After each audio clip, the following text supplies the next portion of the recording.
제가 우리 그리스도인으로서 좀 어떻게 살아가야 되는가, 어떤 삶을 살아가야 하는가 하면서 생각했던 그런 단어들이 있는데 그것을 제가 목회를 처음 시작하면서 우리 성도님들과 함께 이렇게 막 예배 시간에도 막 구호를 이렇게 막 외치고 막 이랬던 기억이 있습니다. 어떤 구호였냐면 나는 구원의 통로입니다. 나는 축복의 통로입니다. 나는 행복의 통로입니다. 라는 그런 구호를 막 매주 예배 시간마다 막 이렇게 했던 그런 기억이 이렇게 있습니다. 구원받은 사람이 다른 사람을 구원의 길로 인도할 수 있습니다. 그리고 축복을 받은 사람이 다른 사람을 축복의 길로 인도할 수 있고, 내가 행복한 사람이 다른 사람들을 행복하게 할 수 있습니다. 우리가 예수 그리스도를 믿음으로 말미암아 구원을 받았다는 사실, 이 사실을 이 감격을 우리가 입술로 선포하게 될 때 우리는 구원받은 사람이 되는 것입니다. 또 우리에게 받은 축복을, 그 축복의 내용들을 하나님 앞에 입술로 우리가 선포하게 될 때 우리는 축복된 삶을 살아갈 수가 있습니다. 그리고 우리에게 허락하신 행복한 삶, 우리에게 행복한 사람이라고 우리가 입술로 선포할 때 우리가 행복한 사람이 될 수 있습니다. 무엇이에요? 우리가 하나님을 믿는 믿음대로, 선포하는 대로, 우리가 고백하는 대로 다 이루어 주시리라 믿습니다. 여러분, 우리 어머니들의 믿음은 주여 주여 하는 믿음입니다. 그렇지 않습니까? 아이고 하나님, 무슨 일을 만나든지 주여 주여 이렇게 주님을 부르는, 주님을 찾는 그런 믿음이었습니다. 저는 이 어머니들의 그 주여 주여 하는 그 소리에 대한 그 믿음의 크기를 예전에는 잘 몰랐었습니다. 그저 형식적으로 입에서 나오는 그런 소리다, 그냥 미신적으로 이렇게 무작정 이렇게 막 하는 소리다, 이렇게만 생각을 했어요. 뭐 배가 고파도 주여 그러고, 옆에서 안 좋은 소리 들려도 주여 그러고, 뭐 차를 놓쳐도 주여 그러고, 이 주여 주여 하는 그 믿음. 제가 왜 그렇게 생각을 했냐면, 나는 그냥 믿는 사람이기 때문에 무슨 일이든지 주님께서 이렇게 하나님께서 우리에게 이 땅에 살아갈 힘도 주시고 또 지혜도 주시고 스스로 잘 판단할 수 있는 능력도 주셨기 때문에 이런 정도는 그냥 내가 그냥 스스로 할 수도 있는 그런 문제인데, 뭐 차를 놓치고 조금 잠깐 넘어질 뻔해도 주여 넘어질 뻔해도 주여 주여 하시더란 말입니다. 무슨 일이 생기면 하나님이 주신 지혜로 잘 감당하면 되지, 하나님이 주신 능력으로 잘 감당하면 되지, 이런 작은 것까지 구해야 되느냐, 이런 생각을 했는데요. 그런데 정말로 하나님이 원하시는 것이 무엇인가? 그러니까 내가 당연히 할 수 있다고 생각하는 것조차, 지극히 작은 일인 것처럼 생각되는 것조차 하나님 없이는 불가능하다는 것을 깨닫기를 원하셨습니다. 그래서 우리가 매 순간마다 주님의 도우심을 구할 수밖에 없는 존재라는 사실을 깨닫게 하셨습니다. 하나님이 함께 하시지 않는 우리의 존재는 아무것도 할 수 없는 존재입니다. 하나님 없이 우리가 잠시의 순간도 살아갈 수가 없습니다. 하나님이 안 계시면 우리가 숨을 쉴 수도 없고 잠을 잘 수도 없고 먹을 수도 없습니다. 우리가 당연하다고 생각되는 이것에 우리 감사할 줄 아는 우리 성도님들 되시기를 바랍니다. 그러니까 우리는 매 순간 하나님께 감사하고 하나님께 도움을 구해야 되는 그런 존재입니다. 이런 우리에게 우리 어머님들의 믿음, 무슨 일에든 뭐 주여 주여 주님을 구하고부터 보는 믿음이 얼마나 소중한 믿음인지 모릅니다. 이 사실을 깨닫고 난 이후에 저도 틈만 나면 입에서 자연스럽게 주여 소리가 나옵니다. 뭐 남들이 뭐 믿는 사람 티내는 거냐, 뭐 이런 소리 해도 좋아요. 목사 입에서 주여 소리 나오는데 누가 뭐라 그러겠습니까? 우리 장로님들, 집사님들 입에서 주여 소리 나오는데 누가 뭐라 그러겠습니까? 하나님을 간절히 찾는 자가 하나님을 만날 수 있다고 말씀하셨습니다. 내가 그리스도인임을 선포하는데 인색하지 마시기 바랍니다. 나는 그리스도인입니다. 나는 하나님의 자녀입니다. 나는 구원의 통로입니다. 나는 축복의 통로입니다. 나는 행복의 통로입니다. 우리가 이렇게 선포하면 선포한 그대로 이루어지는 줄 믿습니다. 아멘. 우리 지난주에도 말씀드렸지만 매년 성탄을 맞이하면서 성탄을 준비합니다. 어김없이 올해도 작지만 아름다운 성탄 장식들이 장식되어지고 선물들을 준비하는 그런 모습들을 봅니다. 그러면서 조금이라도 예수님이 이 땅에 오신 의미가 무엇인가를 다시 한번 생각해 볼 수 있는 그런 시간들이 되었으면 좋겠습니다. 예수님께서는 우리의 구원을 위해서 이 땅에 오셨습니다. 그리고 우리 구원을 위해서 이 땅에 오신 예수님, 그 구원이 의미하는 바가 무엇인지, 예수님이 우리에게 세상을 이기도록 하셨고 그 이긴 승리를 우리에게 주시기 위해 이 땅에 오셨다는 것입니다. 그리고 예수님은 또한 오늘 말씀처럼 우리가 화평을 누리도록 하셨습니다. 우리에게 화평을 누리게 하시기 위해서 이 땅에 오셨다고 말씀합니다. 단절되어 있던 하나님과의 화평, 사람들과의 화평을 주기 위해 오셨습니다. 오늘 새가족반 수료를 했습니다. 그런데 초기에는 제가 새가족반을 하면서 영상을 같이 함께 봤어요. 근데 어느 순간부터 제가 영상 보는 시간이 좀 이렇게 길어서 그걸 보질 않았었는데, 그 가운데 제일 마지막 시간에 보는 영상이 있습니다. 이 영상 일곱소리 마을이라는 이 영상인데요. 우리 같이 한번 다 같이, 예전에 한번 보셨던 분들도 계실 거고 기억하시고 보지 않으셨던 분들은 이렇게 함께 영상을 보시고 말씀을 계속 나누도록 하겠습니다. 영상 좀 틀어주세요.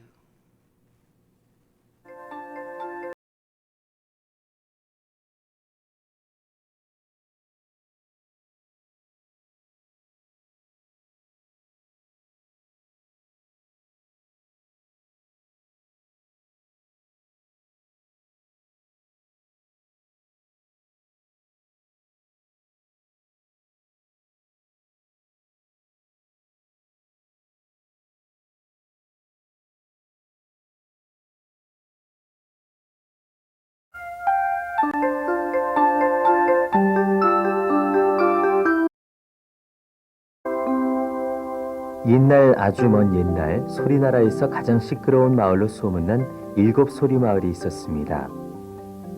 이 마을에는 도레미파솔라시라는 서로 다른 일곱 소리가 함께 살고 있었습니다.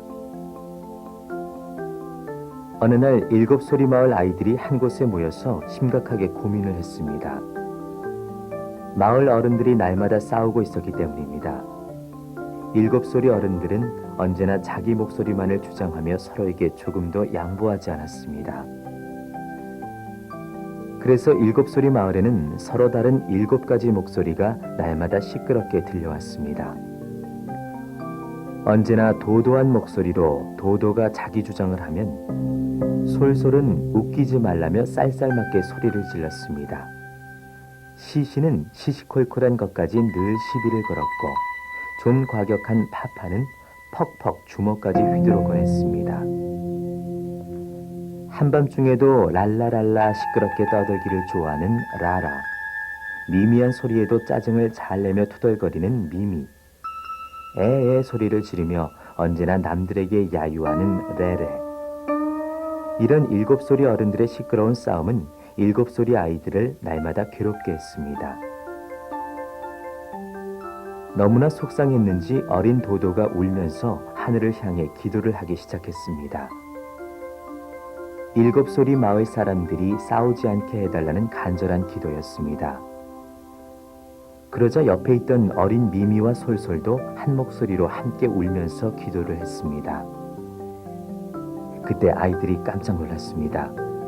기도하면서 하나로 모아진 어린 도도와 미미와 솔솔의 목소리가 새로운 소리로 변하는 것을 들었기 때문입니다. 도도와 미미와 솔솔의 한데 어우러진 목소리는 무척이나 아름답고 환상적인 소리였습니다. 아이들이 흥분하기 시작했습니다. 일곱 소리가 서로 어우러지면 그곳에서 새로운 소리가 난다는 것을 발견했기 때문입니다. 도도, 파파, 라라의 소리가 한데 어우러지거나 시시, 레레, 솔솔이 한데 어우러져도 또 다른 아름다운 소리가 된다는 것을 알았습니다. 더 놀라운 것은 이렇게 서로 어우러진 소리들이 소리들끼리 또다시 어우러지면 흥겨운 가락이 생긴다는 것이었습니다. 그렇습니다. 소리 아이들이 발견한 것은 바로 노랫가락이었습니다. 노랫가락을 발견한 일곱 소리 아이들은 아름다운 노래를 부르며 어른들이 있는 곳으로 행진을 했습니다. 그때까지도 서로 싸우고 있었던 마을 어른들은 아이들의 아름다운 노랫가락에 모두 놀라고 말았습니다. 일곱 소리 마을에서 이렇게 아름다운 소리를 들은 것은 마을 어른들도 처음이었습니다. 그제야 일곱 소리 마을 어른들은 자기들의 목소리가 서로 어우러질 때 얼마나 듣기 좋고 아름다운 소리가 되는지를 깨달았습니다. 그 뒤로 일곱소리 마을에서 시끄러운 소리는 더 이상 들리지 않았습니다. 서로 어우러진 아름다운 소리만이 있을 뿐이었습니다. 평안, 평강, 샬롬, 평안 이런 말들이 무슨 말들일까요? 저는 이것을 조화를 이루는 것이라고 말씀드리고 싶습니다. 아름다운 하모니를 이루는 것이라고 말씀드리고 싶습니다. 도도 미미 솔솔 으뜸하움 막 이런 것 있잖아요. 도파라 도미솔 도파라 시레솔 이래요. 네. 이럴 때 아름다운 소리를 낼 수 있습니다. 그렇지 못하면 불협화음이 되고 다툼이 있고 시기가 있고 분열이 있게 됩니다. 제가 목회를 하면서 오래전에 만난 그 한 만남을 잊지 못하고 있습니다. 우리 다일 공동체의 최일도 목사님 그리고 수녀로서 이렇게 사모님이 되셨던 우리 김현수 사모님을 잊지 못하고 있습니다. 이제는 그 사역이 병원 사역과 그리고 빵퍼 이제 밥을 푸는 게 아니라 빵을 푸는 사역까지 전 세계적으로 이렇게 펼쳐가고 있는 것을 보게 됩니다. 바퍼 목사라고도 불렸던 우리 최일도 목사님을 그분이 늘 사랑합니다, 아름다운 세상입니다 하면서 입에 달고 살아갑니다. 이 목사님의 눈에는 모든 사람이 사랑할 대상으로 보이고 모든 세상이 아름답게 보이는 것입니다. 왜냐하면 사람들은 하나님의 형상대로 지음받았기 때문에 그렇습니다. 사랑스러운 사람이기 때문에 그렇습니다. 원래의 모습이 하나님 보시기에 심히 아름다웠던 세상이기 때문에 그것을 입으로 선포하는 겁니다. 하나님이 만들어 놓으신 피조물들, 모든 피조물들은 아름다운 것이었습니다. 사람도 아름답고 자연도 아름답습니다. 그런데 그 창조 질서가 깨어지게 되니까 이런 불협화음들이 생겨나게 되었습니다. 우리의 죄로 말미암아 하나님과의 단절이 가져온 결과가 이 아름다웠던 세상이 시기와 질투와 다툼과 분쟁이 끊이지 않는 불협화음의 세상이 되었다는 말입니다. 그래서 이 최 목사님과 사모님이 낸 자전적 그런 에세이가 있습니다. 더 늦기 전에 사랑한다 말하세요 라는 이 책이 있는데 이곳에서 최 목사님이 이런 고백을 합니다.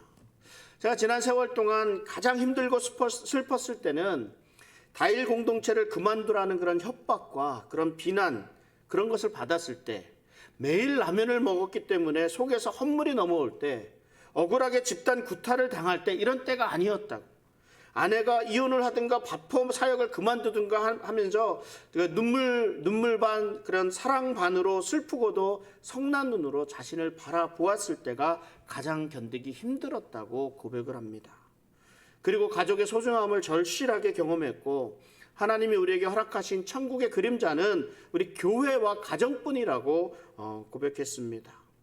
다른 모든 것은 실패를 해도 목숨이 남아있는 한 얼마든지 새롭게 시작할 수 있지만 이 가정이 한번 파괴되면 회복되기란 거의 불가능에 가깝기 때문이라고 이렇게 말을 합니다. 사랑합니다. 아름다운 세상입니다. 라고 이렇게 고백하는 전파하는 이 목사님과 우리 김현수 사모님이 얼마나 부드럽게 생기셨는지 얼마나 부드럽게 말씀하시는 분인지 몰라요. 이런 분이 성난 눈으로 변했다. 이것은 상상이 좀 안 갔는데 부부 사이의 일은 아무도 모르는 일이지 않습니까? 이쪽에서 그 김현수 사모님이 이렇게 말씀을 하십니다. 때론 남편과 시어머니를 원망하고 죽을 만큼 고통스러웠던 날들도 있었지만 눈물을 흘리며 씨를 뿌렸더니 남편과 시어머니로부터 상처 입은 마음이 온데간데 없어지게 되었다. 그러면서 또한 남편과 시어머니의 다름을 이유로 판단하거나 정죄하지 않으며 그저 있는 그대로 받아들이고 이해할 수 있게 됐다고 고백을 합니다. 그리고 자신이 상처받고 아픈 만큼 상대방도 아픔을 겪고 있으며 그들의 입장이 되어 그들을 생각해주고 기도하다 보면 서로 이해하게 될 것이라고 말을 합니다. 그리고 아무리 아프고 힘들어도 다시 사랑해야 한다면서 사랑하다가 얻은 상처는 더욱 사랑할 때만이 치유될 수 있다고 덧붙였습니다. 우리가 이루고자 하는 이 화평이라는 것은 전혀 없었던 것을 새롭게 만들어내는 것이 아니라는 말입니다. 도도와 미미와 솔솔이 없었던 것이 아니라 무엇이에요? 각자 다만 자기의 소리만을 내었기 때문에 불협화음이 되었던 것입니다. 하나님과 단절되었기 때문에 하나님의 은혜를 누릴 수 없었고 그 결과 우리들 안에서 아름다운 세상의 모습이 무너져 버리고 만 것입니다. 이것을 회복하는 것이 우리가 화평을 이루는 일입니다. 회복한다는 것은 다시 원래의 모습으로 돌려놓는 것을 말합니다. 이것이 우리 안에 있는 진정한 부흥에 대한 열정입니다. 그런데 이렇게 돌려놓을 수 있는 힘이 사실은 우리에게는 없다는 것입니다. 내가 아무리 노력해도 할 수가 없습니다. 내 머리로는 이해가 되고 그리고 내 삶이 바뀌어야 된다는 건 너무나 잘 알고 있었지만 바뀌어지지 않습니다. 자꾸만 부정적인 생각만 들게 됩니다. 억울하기도 하고 상한 심령이 회복되지를 않습니다. 하나님께 가까이 갈 수도 사람들과의 관계를 회복할 수도 없는 그런 일이 계속 반복됩니다. 정말 어렵습니다. 정말 큰 문제입니다. 하나님과의 단절, 사람들과의 단절을 우리 힘으로는 다시 돌려놓을 수 없다는 것을 깨닫게 될 때 우리는 절망적이 될 수밖에 없습니다. 그래서 예수님이 이 땅에 오셨습니다. 그래서 예수님이 우리에게 화평을 주기 위해서 오셨습니다. 우리 오늘 본문 로마서 5장 1절에 이렇게 말씀합니다. 제가 다시 한번 읽어보겠습니다. 그러므로 우리가 믿음으로 의롭다 하심을 얻었은즉 우리 주 예수 그리스도로 말미암아 하나님으로 더불어 화평을 누리자. 예수 그리스도를 믿음으로 의롭게 되었을 때 비로소 예수 그리스도로 말미암아 화평을 이룰 수 있게 됩니다. 예수님이 오시기 이전의 세상이 어떤 모습이었습니까? 로마서 1장에서는 하나님이 그 세상을 내어버려 두셨다 이렇게 말씀하고 있습니다. 사랑과 미움 백지장 한 장 차이라고 말들 하잖아요. 사랑의 반대말 미움이 아니라 무관심이라고 말을 합니다. 왜 그렇습니까? 관심이 없으면 혼내지도 않습니다. 그냥 I don't care라는 말이에요. I don't care. 우리는 우리의 죄로 말미암아 하나님과 함께할 수 없는 하나님으로부터 내어버려진 상태, 하나님과 단절된 상태, 하나님의 저주 안에 있는 어둠의 상태에 있었습니다. 그러니까 모든 합당치 못한 일들을 하게 되었다고 말씀을 하고 있습니다. 그것이 무엇이라고 로마서 1장에서 말씀하고 있냐면 불의와 추악과 탐욕이 가득하고 악의가 가득하고 시기와 살인과 분쟁, 사기, 악독이 가득하고 수군수군하고 비방하고 하나님을 미워하는 자라고 하면서 온갖 합당치 못한 일들을 열거하고 있습니다. 이러한 모습들이 하나님과 단절된 우리들의 모습, 이 세상의 모습입니다. 그런데 여러분 잘못된 일이 있으면 바로 잡아야지요. 아무도 바로 잡지 않으면 더 잘못될 수밖에 없습니다. 잘못된 것을 바로 잡을 수 있는 사람이 있어야 됩니다. 이스라엘의 여러 왕 가운데 가장 악한 왕이라고 이렇게 악한 왕들이 쭉 나오는데 그 가운데 아하스라는 왕이 있었습니다. 그런 이런 악한 아하스 왕에게서 태어난 사람이 히스기야라는 사람인데 이 히스기야가 왕이 되었습니다. 이 히스기야가 왕이 되면서 왜 하나님의 진노를 받아서 이렇게 우리가 어려움을 처하게 됐는가 보니까 아버지 아하스 왕이 성문을 걸어 잠그고 예루살렘 곳곳에서 우상을 섬겼다는 말이에요. 성전문을 걸어 잠그고 하나님께 제사 드리는 것을 하지 못하도록 막았단 말입니다. 오히려 우상을 섬기면서 이것이 잘못되었구나. 그래서 히스기야가 왕이 된 이후에 제일 먼저 한 일이 레위인들과 제사장들을 정결하게 하는 일이었습니다. 성전을 깨끗하게 하는 일이었습니다. 그리고 하나님께 제사를 드린 일이었습니다. 무엇이에요? 하나님과 관계를 회복하는 일이었다는 말입니다. 하나님께 번제와 속죄제를 드리고 나니까 하나님과의 바른 관계가 회복이 되었습니다. 이 어둠의 세상에서 하나님과의 단절된 세상에서 우리가 할 수 있는 것이 아무것도 없었습니다. 그런데 이런 우리를 하나님이 사랑하여 주셨습니다. 하나님이 그 사랑하는 아들 우리 예수 그리스도를 이 땅에 보내주셨습니다. 예수 그리스도께서 십자가에 못 박혀 죽으심으로 하나님과 단절되었던 우리들에게 길이 열렸습니다. 하나님과 바른 관계를 회복할 수 있는 길이 열렸습니다. 예수님이 십자가에서 죽으셨을 때 성소와 지성소를 맡고 있었던 휘장이 둘로 갈라졌습니다. 예수 그리스도로 말미암아 하나님과 화목을 이룰 수 있게 되었습니다. 그러니까 예수님이 십자가의 죽으심으로 말미암아 하나님과의 관계가 회복되었습니다. 그리고 우리에게 주어진 것은 하나님과의 화평이 되었고 다른 사람들과의 화평이고 세상과의 화평을 누리는 것이었습니다. 그러면서 예수님께서 우리에게 새 계명을 주셨습니다. 요한복음 13장 34절 35절입니다. 우리 같이 한번 읽어보도록 하겠습니다. 새 계명을 너희에게 주노니 서로 사랑하라. 내가 너희를 사랑한 것 같이 너희도 서로 사랑하라. 너희가 서로 사랑하면 이로써 모든 사람이 너희가 내 제자인 줄 알리라. 아멘. 예수 그리스도의 십자가가 상징하는 것은 하나님과 우리와의 길이 열린 것을 상징합니다. 그리고 사람과 사람과의 그런 길이 열린 것을 상징합니다. 화평을 주신다는 것은 하나님과의 사랑을 회복한다는 것을 의미합니다. 화평을 주신다는 것은 우리 성도와 성도 간의 그런 사랑을 회복시켜 주시는 것입니다. 우리 교회에서 일어나고 있는 갈등, 가정에서 일어나는 갈등, 고부 간의 갈등, 부모 자식 간의 갈등, 다툼, 분쟁들을 해결하고 화평을 이루는 것은 예수 그리스도의 베푸신 사랑을 그대로 실천할 때 가능하게 됩니다. 예수님께서 오늘 우리에게 화평을 주시기 위해서 이 땅에 오셨는데 오늘날 계속된 분쟁과 다툼이 사라지지 않고 있는 것 무엇 때문이겠습니까? 그리스도의 사랑이 제대로 실천되지 않고 있기 때문에 그렇습니다. 이것을 예수님의 사랑으로 해결해야 합니다. 예수 그리스도의 사랑을 품고 바라보면 우린 다양성이라는 것을 인정하게 됩니다. 모든 문제를 옳고 그름의 문제가 아닌 서로 다른 것이라는 생각을 할 수 있게 됩니다. 몇 년 전까지만 해도 우리 혈액형을 가지고 사람들 성격을 파악한다 뭐 이렇게 분석하고 하더니 요즘에는 MBTI 검사를 통해서 성격을 분석합니다. 서로에게 맞는 성향이 있고 맞지 않는 성향이 있습니다. 서로 다르다는 것을 잘 알고 있습니다. 그런데 우리가 서로 다르다는 것을 알고 있지만 그 다르다는 것으로 인해서 상처는 내가 받아요. 그러니까 이게 문제가 되는 겁니다. 다른 사람이 어떤 말을 해도 어떤 행동을 해도 나는 아무런 영향을 받지 않는다고 말하는 사람도 있습니다. 그렇지만 대부분의 사람들은 다른 사람들의 말, 다른 사람들의 행동에 영향을 받게 되어 있습니다. 인사를 너무 요란스럽게 해도 좀 오버한다는 말을 듣잖아요. 근데 인사를 안 하면 적절한 말일지는 모르지만 이 사람이 나하고 뭐 생간다 뭐 이런 표현 쓰잖아요. 왜 모른 척하지? 이런 표현을 하잖아요. 어떤 사람은 열심히 사람들 알아가면서 관계를 맺기 위해서 최선을 다합니다. 그런데 어떤 사람은요, 사람 만나면서 이야기하는 것을 굉장히 어렵게 생각합니다. 그렇다고 사람들을 싫어하는 거 아니거든요. 다만 부끄럽기도 하고 어색하면서 자신들을 표현하기에 힘이 듭니다. 그래서 가만히 앉아 있다가 다른 사람들 얘기하는 소리만 듣고 듣고 있다가 돌아서는 거죠. 집에 갑니다. 그러니까 오해가 생겨요. 저 사람이 나를 싫어하나 이거죠. 저 사람은 이 모임 싫어하나 좀 불편한가 이런 오해를 하기도 합니다. 저도 좀 그래요. 저도 좀 이렇게 좀 부족한 사람이라 먼저 말 걸기도 어려워하는 사람 중에 하나입니다. 처음 만난 사람과도 자연스럽게 이야기를 이어가는 그런 사람들을 보면 좀 부럽기까지도 합니다. 그래서 밝은 모습, 밝은 성격을 가진 사람들을 좀 칭찬하기도 합니다. 그런데 또 이런 사람들을 보면요, 어떤 사람들은 너무 나선다고 또 뭐라 하는 사람도 있습니다.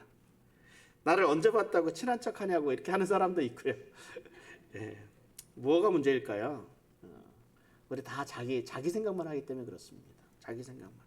내가 이런 삶을 살아왔고 내가 이렇게 생각하고 내 기준에 당신은 옳지 않다라고 생각하기 때문입니다. 우리 개와 고양이는 서로 가까이 할 수 없는 사이라고 말을 하잖아요. 왜 그래요? 저마다 특성이 있는데 그 특성이 서로 반대되는 행동을 하기 때문에 그렇습니다. 개가 꼬리를 흔들며 달려드는 것은 함께 친해보자고 하는 것인데 고양이에게는 이거 함께 싸우자는 걸로 보이거든요. 그러니까 가까워질 수가 없는 겁니다. 요즘에는 뭐 이렇게 개냥이라 그래서 비슷한 것들도 많이 나오긴 합니다만은 모두가 내 중심으로만 생각을 하고 있다면 절대로 하나가 될 수 없습니다. 그렇다고 무조건 다른 사람 뜻만 따른다고 하는 것도 피곤한 삶이 될 수밖에 없습니다. 하나가 된다는 것, 화평을 이룬다는 것이 이래서 어렵습니다. 제가 매주 예배 시작할 때 이렇게 강단에 먼저 올라서 이렇게 함께 보게 되면 마음이 불편합니다. 이 빈자리가 너무 많이 보이기 때문에 그렇습니다. 처음에는 오늘 무슨 일이 있을까? 왜 무슨 일이 있어서 못 오시는가? 어디가 아프신가?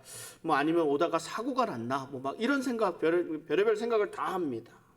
그리고 찬양을 마치고 다시 강단에 서면 안 보이던 얼굴들이 보입니다. 이렇게 보이시고, 아, 다행이다. 아, 오늘 모두 오셨구나. 마음에 찔리는 분들이 계셔도 할 수 없습니다. 죄송합니다.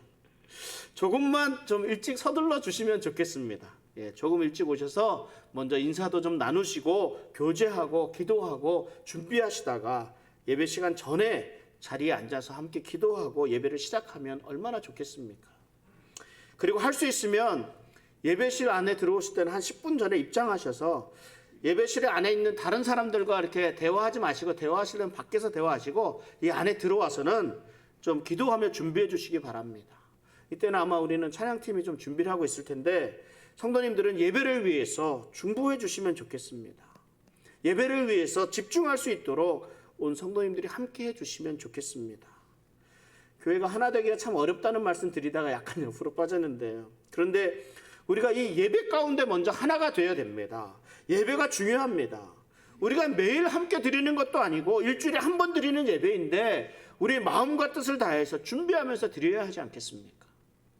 제가 무슨 말씀 드리려다 이렇게 됐을까요? 예배 시간에 늦지 말라고 이렇게 말씀드리다가 이렇게 됐습니다. 예배 시간에 늦게 오게 되면 예배에 집중할 수가 없게 됩니다. 그런데 예배 시간에 늦는 것만 그럴까요?